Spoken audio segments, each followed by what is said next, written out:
نحمده ونصلي على رسوله الكريم اما بعد عن ابي هريرة رضي الله عنه ان رسول الله صلى الله عليه وسلم قال اتدرون ما الغيبة قال الله ورسوله اعلم قال ذكرك اخاك بما يكره قيل افرأيت ان كان في اخي ما اقول قال ان كان فيه ما تقول فقد اغتبته وان لم يكن فيه ما تقول فقد بهته رواہ مسلم۔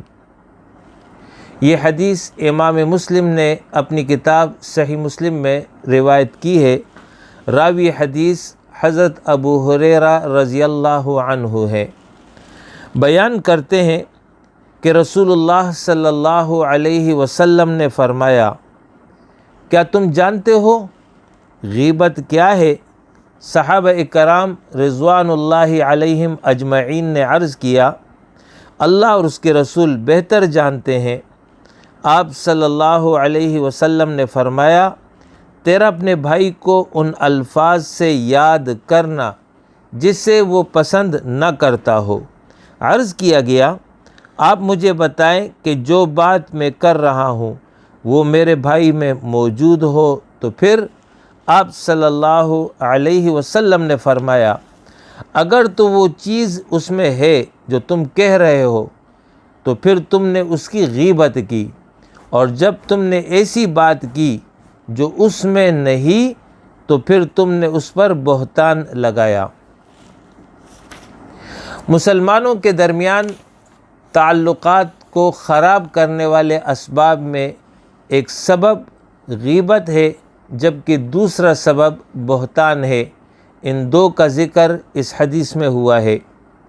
غیبت وہ بات جو اس شخص میں موجود ہو، یعنی اس کی کوئی برائی ہے اور وہ جو ہے کسی کے سامنے اس کی غیر موجودگی میں بیان کیا جائے۔ دوسرا بہتان وہ بات یا الزام جو اس شخص میں موجود نہ ہو جس کے بارے میں یہ بات کی گئی یا اس پر الزام عائد کیا گیا۔ ایک تیسری قسم افکن ہے۔ کسی سے بات سن کر آگے بیان کرنا، یہ بھی گناہ کبیرہ ہے۔ ایک چوتھی قسم ہے چغل خوری، جس کا مقصد یہ ہوتا ہے کہ دو افراد کو لڑانے کے لیے ایک دوسرے کی برائی کو ان کے سامنے بیان کرے۔ یہ چاروں گناہ کبیرہ ہیں۔ آج کی حدیث غیبت کے حوالے سے اور اس کے ضمن میں بہتان کے حوالے سے ہے۔ یاد رکھیے، غیبت زبان سے بھی ہوتی ہے، اشارے سے اور نقل اتار کر بھی ہوتی ہے۔ بعض اوقات کسی کے بارے میں دل میں سوچنا بھی بعض اہل علم کے ہاں غیبت میں شمار ہوتا ہے۔ غیبت کے اسباب یہ ہے کہ کینہ، یعنی دل میں دشمنی رکھنا، غصہ رکھنا۔ اسی طرح دوسرا جو سبب ہے، دوسروں کے نظر میں اس کو گرانا جس کی غیبت کی جا رہی ہو۔ تیسرا یہ کہ مذاق کرنا۔ چوتھا سبب یہ ہے کہ اپنے عیوب کو چھپانے کی خاطر دوسرے کی غیبت کرنا۔ یہ وہ اسباب ہیں کہ جس کی وجہ سے جو ہے کوئی کسی کی غیبت کر رہا ہوتا ہے۔ غیبت کرنے والی کی صفات وہ یہ ہے کہ ایسا شخص کینہ پرور ہوتا ہے، یعنی دل میں دشمنی پال رہا ہوتا ہے۔ ایسا شخص انسانیت سے عاری ہوتا ہے، اپنے آپ میں یہ فخر کرتا ہے، حسد کرتا ہے، تکبر کرتا ہے، اور ایسا شخص اللہ کی ذات سے غافل ہوتا ہے، اور ایسا شخص فاسق ہوتا ہے۔ یہ اس کی صفات ہیں۔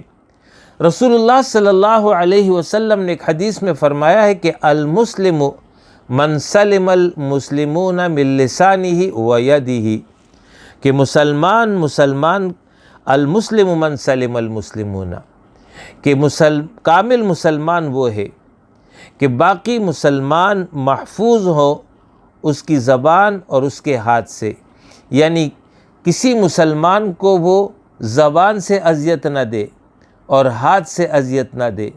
تو زبان سے اذیت یہی ہے کہ اس کے خلاف ایسی بات نہ کرے جو اس کو ناپسند ہو، اس میں یہ غیبت بھی ہے، اسی طریقے سے گالی دینا ہے، اسی طریقے سے جو ہے اس کے خلاف جو ہے کوئی اور پروپیگنڈا کرنا ہے وغیرہ وغیرہ۔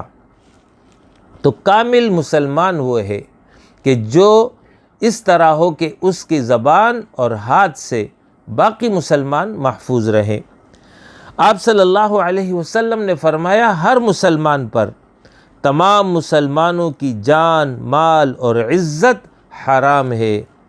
اور ایک حدیث میں آپ صلی اللہ علیہ وسلم نے ارشاد فرمایا کہ سود کی 72 قسمیں ہیں، سب سے ہلکی قسم، یعنی اگر سود کے گناہ کو تقسیم کیا جائے، اس کے حصے بنائے جائیں، تو سب سے ہلکی قسم یہ ہے کہ کسی آدمی کا اپنی ماں سے زنا کرنا، اور سب سے بڑی قسم مسلمان بھائی کی عزت سے متعلق زبان درازی کرنا، یہ اتنا بڑا جرم ہے۔ ایک موقع پر آپ صلی اللہ علیہ وسلم کے سامنے کسی کا عیب بیان کیا گیا کہ وہ چھوٹا قد ہے۔ آپ صلی اللہ علیہ وسلم نے فرمایا تم نے ایسا کلمہ کہا ہے کہ اگر یہ سمندر میں ڈال دیا جائے تو وہ سمندر کڑوا ہو جائے، یعنی یہ اتنا بڑا جرم ہے اور اتنا بڑا گناہ ہے۔ قرآن مجید میں اس کی تشبیہ اس طرح بیان کی ہے، سورہ الحجرات میں ارشاد ہے وَلَا يَغْتَبْ بَعْضُكُمْ بَعْضًا أَيُحِبُّ أَحَدُكُمْ أَنْ يَأْكُلَ لَحْمَ أَخِيهِ مَيْتًا فَكَرِهْتُمُوهُ وَاتَّقُوا اللَّهَ إِنَّ اللَّهَ تَوَّابٌ رَحِيمٌ۔ اور نہ تم میں سے کوئی کسی کی غیبت کرے، کیا تم میں سے کوئی بھی اپنے مردہ بھائی کا گوشت کھانا پسند کرتا ہے؟ تم کو اس سے گھن آتی ہے، اور تم اللہ سے ڈرتے رہو، بے شک اللہ توبہ قبول کرنے والا مہربان ہے۔ اس آیت میں مرے ہوئے بھائی کے گوشت کھانے سے تشبیہ دے کر اس فعل کے انتہائی گھناؤنے ہونے کا تصور دلایا ہے۔ مردار کا گوشت کھانا بجائے خود نفرت کے قابل ہے، کجا کہ وہ کسی جانور کا نہیں بلکہ انسان کا ہو، اور پھر انسان بھی کوئی اور نہیں، خود اپنا بھائی ہو، اور پھر سوالیہ انداز اختیار کر کے اسے زیادہ مؤثر بنا دیا کہ اپنے ضمیر سے پوچھو کہ آیا وہ اس کے لیے تیار ہے؟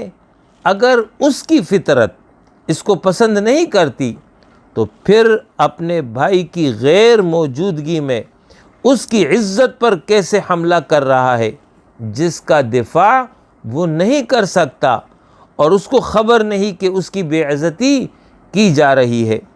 اس سے یہ معلوم ہوا کہ غیبت کے حرام ہونے کی وجہ اس کی دل آزاری نہیں ہے، بلکہ یہ فعل بجائے خود حرام ہے۔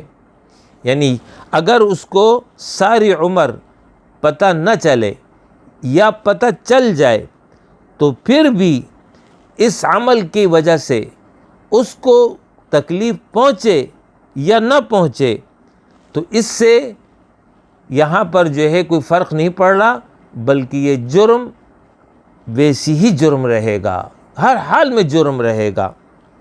اس لیے کہ مرے ہوئے بھائی کا گوشت کھانا اس لیے حرام نہیں ہے کہ دوسرے انسان کو جو مرا ہوا ہے اس کو اس سے اذیت اور تکلیف پہنچتی ہے، نہیں، مردہ تو بے خبر ہوتا ہے، بلکہ یہ جو حرام ہے یہ فعل جو ہے بجائے خود ایک نہایت گھناؤنا عمل ہے۔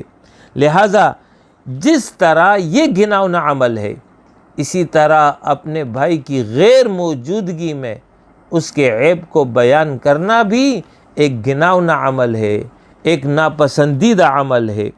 اس طرح جس کی غیبت کی گئی اس کو عمر بھر نہ پتہ چلے تو بہرحال اس کی عزت پر حرف ضرور آتا ہے، لہٰذا یہ فعل اپنی نوعیت میں مردہ بھائی کا گوشت کھانے سے مختلف نہیں ہے، اس لیے یہ تشبیہ یہاں پر دی گئی ہے۔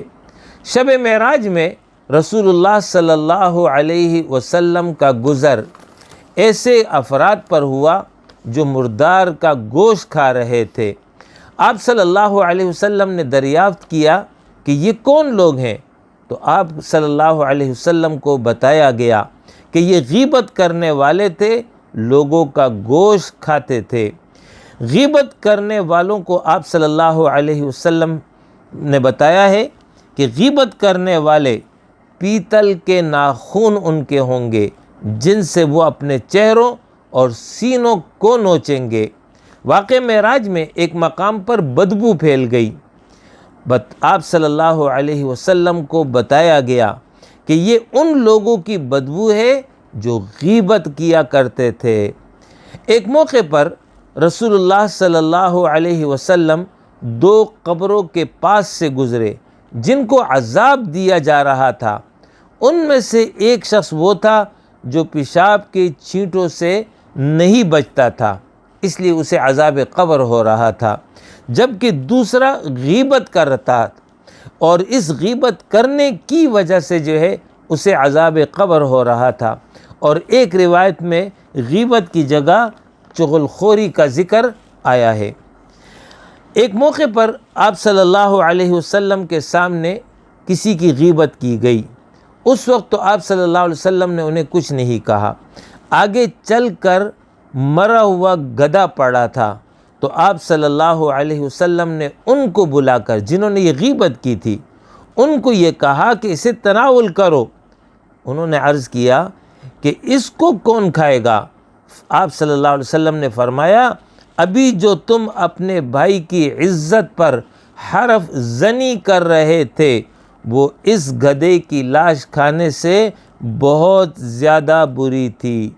لہٰذا یہ وہ گناہ ہے کہ جس کی مذمت احادیث میں بیان ہوئی ہے، اس کی ممانعت کا حکم آیا ہے، اور قرآن مجید میں سورہ الحجرات میں باقاعدہ اللہ رب العالمین نے اس حوالے سے حکم ارشاد فرمایا ہے کہ تم میں سے کوئی بھائی بھی اپنے دوسرے بھائی کی غیبت نہ کرے، یہ انتہائی گھناؤنا فعل ہے۔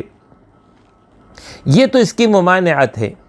البتہ چند صورتیں ایسی ہیں کہ جس میں غیبت کی اجازت دی گئی ہے، وہ یہ ہے کہ ظالم کے خلاف مظلوم کی شکایت اس کے پاس جو ازالہ کر سکے، یعنی ایک مظلوم شخص ہے جس پر کوئی ظلم کر رہا ہے، تو وہ اس ظالم کی شکایت کسی ادارے میں کسی ذمہ دار فرد کے سامنے جا کر کے کرتا ہے، تو ظاہر ہے یہ بھی غیبت ہی ہے جو اس کے عیب کو بیان کر رہا ہے، لیکن یہ جائز ہے تاکہ یہ ظلم سے محفوظ ہو جائے اور جو زیادتی اس پر ہوئی ہے اس کا ازالہ ہو جائے۔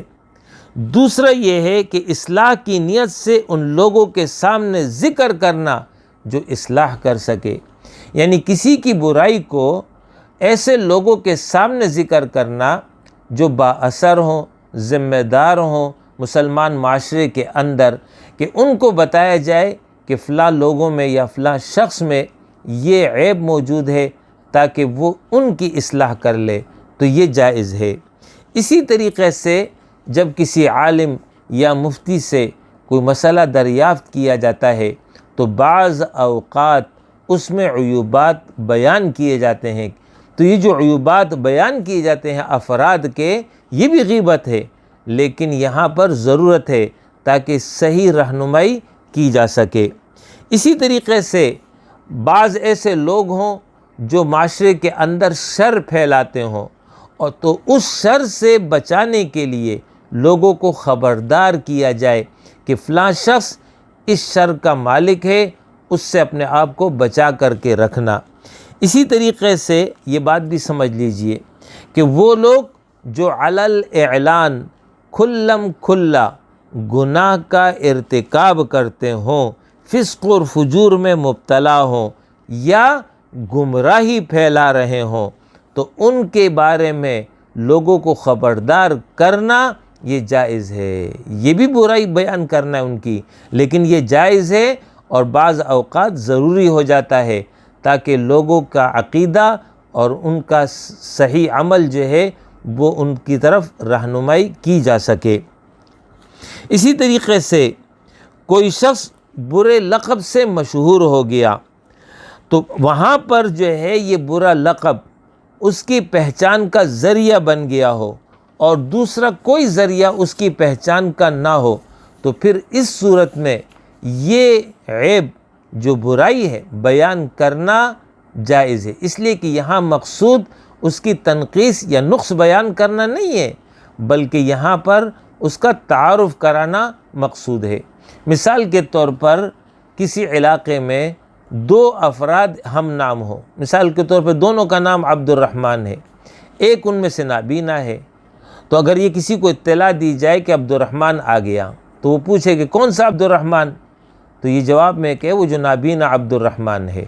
تو یہاں پر نابینا یہ ایک عیب بیان کیا جا رہا ہے، لیکن یہاں پر مقصود یہاں پر اس کی تنقیص نہیں ہے، اس کا نقص نہیں بیان کیا جا رہا ہے، بلکہ اس کا تعارف اس طرح کرایا جا رہا ہے کہ وہ پہچان کا ذریعہ اس کا بن گیا ہے، لہٰذا یہ جائز ہے۔ اب یہ مسئلہ سمجھ لیجئے کہ جو شخص غیبت میں مبتلا ہو اس کے لیے شرعی احکامات اور تعلیمات وہ یہ ہیں، نمبر 1، اس فعل سے باز آ جائے، یعنی اب تک جو غیبت کرتا رہا ہے اس سے رک جائے اور آئندہ کے لیے پھر یہ کام نہ کرے۔ نمبر 2، حتی الامکان اس کی تلافی کرے۔ اس کی تلافی کی صورت یہ ہے کہ جس کی غیبت کی ہے وہ مر چکا ہے تو اس کے لیے استغفار کرے، اور اگر زندہ ہے مگر اس کو پتہ نہیں چلا تو پھر صرف توبہ استغفار کرے اور آئندہ کے لیے اس سے اجتناب کرے۔ اور اگر جس کی غیبت کی ہے اس کو پتہ چل گیا ہے کہ فلاں شخص نے میری غیبت کی ہے تو پھر اس سے ضرور معافی مانگے۔ یہ تو تھا غیبت کے حوالے سے کہ اگر کسی نے غیبت کی ہے تو پھر اس کے لیے تعلیم ہے۔ اور اگر بہتان لگایا ہے، یعنی کسی کے اوپر جھوٹا الزام عائد کر دیا، اس کا ایسا عیب بیان کیا جو اس میں موجود ہی نہیں ہے، تو اس کے حوالے سے شرعی تعلیم اور احکام یہ ہے کہ اس پر لازم ہے کہ وہ اس بہتان کے فعل سے باز آ جائے، اور جن لوگوں کے سامنے یہ بہتان لگایا ہے ان کے سامنے تردید کرے، کہ ان کو بتائے کہ فلاں وقت پر فلاں بات میں نے جو اس شخص کے بارے میں کی تھی وہ درست نہیں ہے، اس میں یہ عیب موجود نہیں ہے۔ اور یہ بات سمجھ لیجئے کہ جس پر بہتان لگایا ہے اس کو پتہ چل گیا ہے تو پھر اس سے معافی بھی مانگے، اعلان کے ساتھ ساتھ اس سے معافی بھی مانگے، اور اگر اس کو پتہ نہیں چلا ہے تو پھر توبہ استغفار کرے گا اور وہ پہلے وہ تردید کرے گا، لہٰذا اس کے بعد جو ہے اللہ رب العالمین سے امید ہے کہ اس کا یہ عمل جو ہے وہ معاف کر دیا جائے۔ تیسری بات یہ سمجھ لیجئے کہ جس کے سامنے غیبت کی جا رہی ہو اس کے لیے ہدایت اور تعلیم یہ ہے کہ وہ اس شخص کو روکے، یعنی وہ خاموش نہ رہے بلکہ اس کو چاہیے کہ غیبت کرنے والے کو روکے، اس کو منع کرے کہ یہ گناہ کا کام ہے جو تم کر رہے ہو۔ اور اگر اس کے سامنے بہتان لگائے جا رہا ہے تو پھر اس پر لازم ہے کہ وہ تردید کرے، اسی مجلس میں واضح کر دے کہ فلاں بھائی کے بارے میں جو تم یہ بات کہہ رہے ہو یہ بہتان ہے، یہ جھوٹ ہے، اس میں ایسا کوئی عیب موجود نہیں ہے۔ اور یہ اس لیے بھی ضروری ہے کہ رسول اللہ صلی اللہ علیہ وسلم نے فرمایا، جو شخص اپنے بھائی کی عزت کا دفاع کرتا ہے اللہ تعالیٰ قیامت کے روز اس کے چہرے سے آگ دور کرے گا۔ اللہ رب العالمین سے دعا ہے کہ ہمیں عمل کی توفیق عطا فرمائے۔ اقول قولی ھذا واستغفر اللہ لی ولکم ولسائر المؤمنین وآخر دعوانا ان الحمد للہ رب العالمین۔